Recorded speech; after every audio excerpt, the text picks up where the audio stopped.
Naturalisasi dikebut, DPR kepergok, tanda tangani 5 berkas sekaligus. Kualitas tak bisa bohong, Sandy Walsh akui JIJS bikin pertahanan timnas Indonesia makin solid. Tak sabar bela timnas, Mathew Baker beri respon jelang berangkat ke Spanyol. Jordi Amat pulih, siap perkuat timnas Indonesia. Jadi, simak informasi selengkapnya sebagai berikut.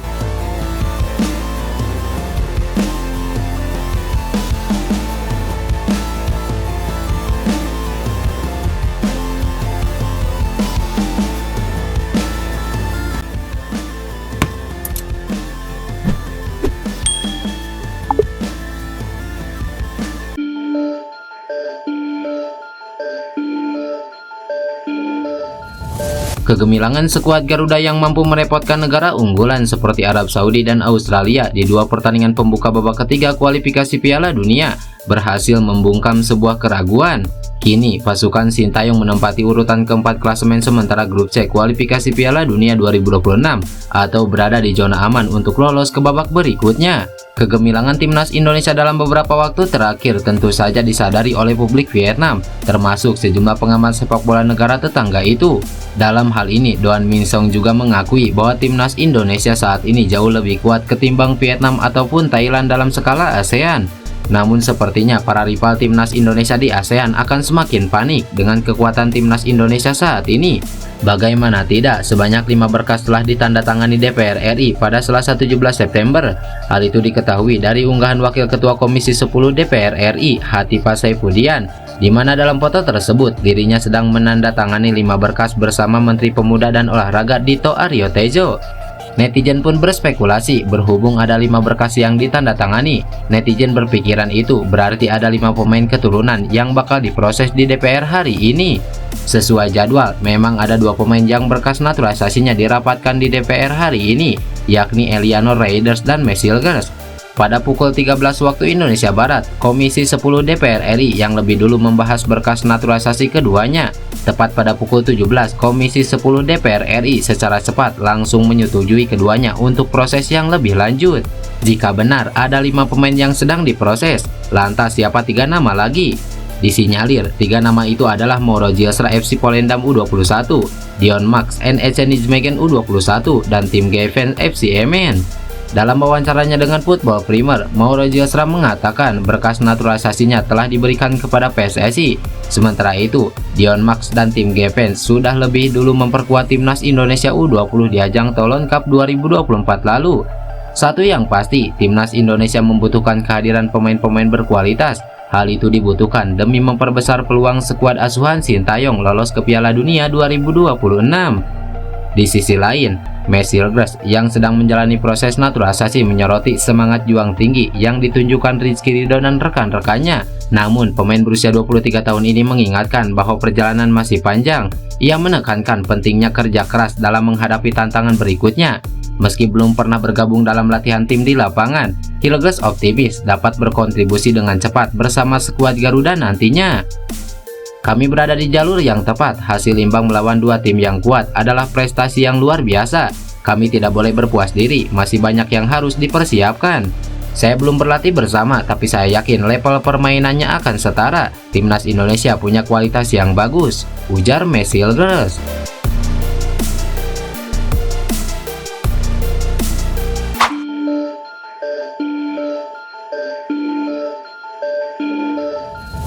Pemain timnas Indonesia U17 Mathew Baker memberi reaksi menjelang kiprahnya di Spanyol dalam waktu dekat. Ya, skuad Garuda Muda akan segera berangkat ke Spanyol untuk mengikuti turnamen uji coba yang disebut Pinatar Super Cup 2024. Ini merupakan ajang yang diikuti oleh timnas Indonesia U17 sebagai persiapan menjelang kualifikasi Piala Asia U17 2025 mendatang.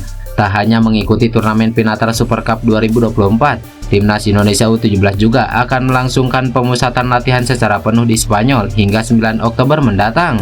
Nova Arianto selaku pelatih telah menentukan 30 pemain yang dipanggil untuk mengikuti pemusatan latihan tersebut, dan Mathew Baker merupakan salah satu di antaranya. Baker merupakan salah satu pemain timnas Indonesia di level U17 yang telah memperkuat Garuda Asia sejak Piala AFF U16 2024 lalu.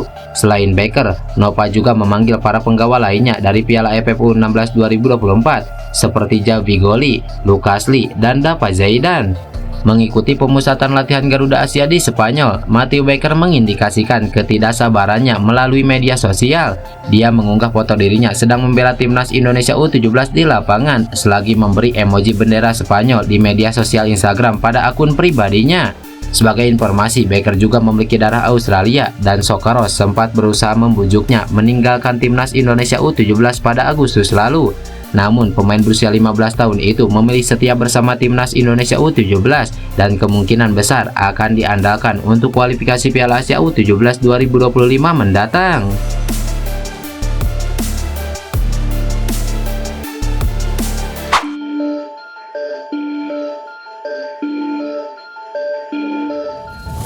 Bek timnas Indonesia Jordi Amat sedikit memberikan kabar baik untuk skuad timnas Indonesia. Ya, berdasarkan info terkini, pemain 32 tahun tersebut mulai pulih dari cedera. Cederanya tersebut didapatkan saat Jordi Amat main di leg kedua semifinal Piala FA Malaysia pada 5 Agustus lalu. Hal tersebut membuat Jordi Amat harus istirahat selama kurang lebih 1 bulan. Jordi Amat pun harus melewati panggilan timnas Indonesia beberapa waktu lalu. Kala itu, skuad Garuda berhasil menahan imbang Arab Saudi dan Australia di ajang kualifikasi Piala Dunia. Namun kini Jordi Amat sudah pulih. Kabar pulihnya Amat ini dikonfirmasi dari kanal Instagram resmi milik klub. Jordi Amat sudah bisa memperkuat Johor Darul Ta'zim di ajang kompetitif. Pemain belakang timnas Indonesia tersebut juga ikut dalam rombongan Johor Darul Ta'zim ke Cina untuk melakoni pertandingan perdana di Liga Champions Asia. Tentu ini menjadi kabar baik bagi skuad timnas Indonesia sebelum laga berikutnya di kualifikasi Piala Dunia. Pada laga berikutnya, skuad Garuda bakal menghadapi Bahrain dan Cina pada Oktober mendatang.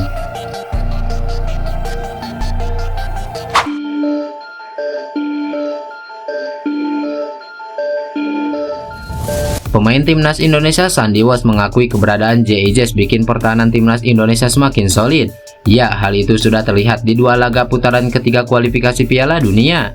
Seperti yang diketahui, timnas Indonesia mengawali 2 laga awal grup C cukup manis dengan mengemas 2 poin dari Arab Saudi dan juga Australia.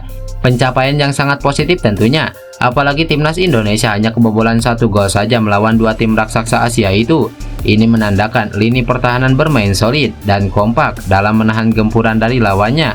Hal itu juga diakui oleh Sandy Walsh. Sandy Walsh mengungkapkan betapa pentingnya peran yang dimainkan JIJS.